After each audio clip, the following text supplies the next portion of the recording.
Support for Radio Friends comes from Homestead Senior Care, providing trustworthy, kind-hearted senior home care services in your loved one's home. All caregivers are thoroughly screened, extensively trained, professional, and reliable. Homestead is all about providing the highest quality home care service to fit you and your family's needs. Plus, if you would be interested in becoming a caregiver, they offer great part-time positions. Give them a call at 573-442-4333 or check it out at homestead.com.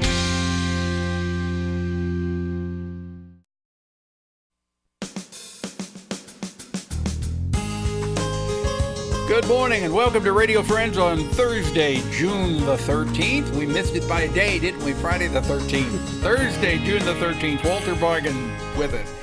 Good to have you back here, Walter. And we won't talk too much right now because you've got a couple of poems that are rather pertinent, dealing with the kind of weather we've had over the past several weeks.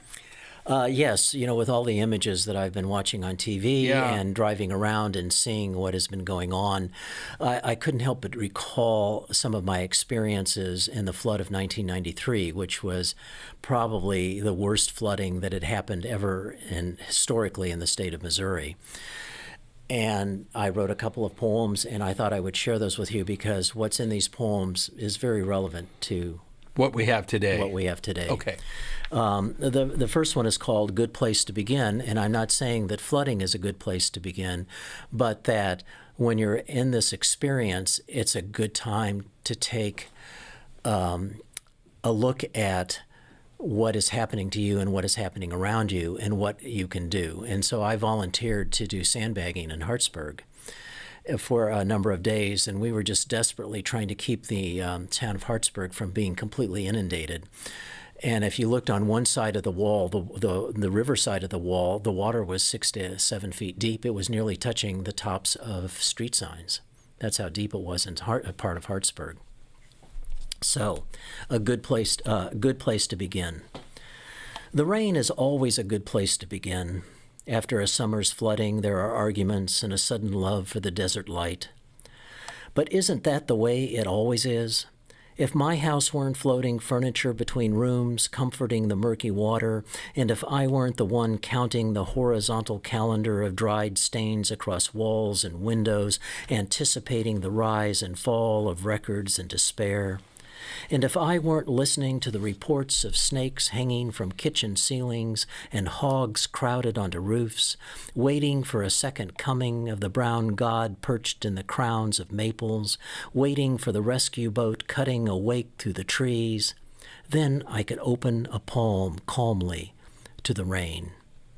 But the unwanted water is transcending everywhere, crossing bridges and racing over roads, wearing down corn and soybeans to their roots, and then, as if believing its own rapture, and after settling back into its old ways, it leaves unburied caskets blocking highways, as if a fleet of fishing boats leaned on square keels, waiting for gentle tides of rain to sweep in, and once again weigh anchor and drift. Another day out from their port of call. Well, you painted some pretty graphic pictures there. It was a stunning experience, especially in this next poem, which is called Why the World Stops. And it's not, the world stops in an odd way, at least in our lives because of all the flooding and how serious the flooding was.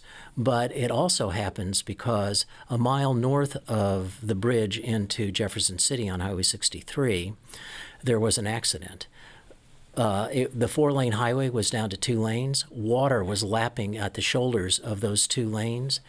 And it was in a very odd way, it was very magical. You could be bedazzled by but this. Frightened also. Well, just in awe.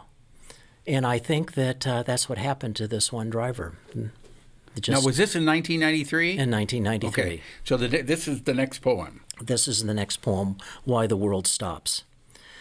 We drop from saturated plains into the valley that is now all river, that is leveled by brown water and houses that are marked by the capsized keels of their roofs.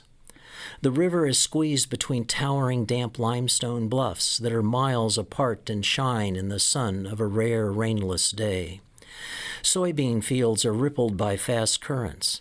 Islands of corn wade into a rising resignation. The 4-lane is flooded down to 2, a thin concrete ribbon that remains dry for the moment as it passes house trailers floating off into their own unstable lives. The wood of a lumberyard drifts as if scattered by a careless child. Carp and catfish are the inmates left in the halls of the medium-security prison. Pickups and tractors driven to high ground in a rapture of abandonment are now surrounded by a murky spectacle. Half the highway heads in a new direction, reported as washed away. No one is certain in this erasure of landscape, this going deeper, breaching levees and unburying the dead, and perhaps this draws the young woman to look too long in that other direction and swerve into the wrong lane, crashing head-on into an oncoming car. The quitting time traffic backs up 4 miles.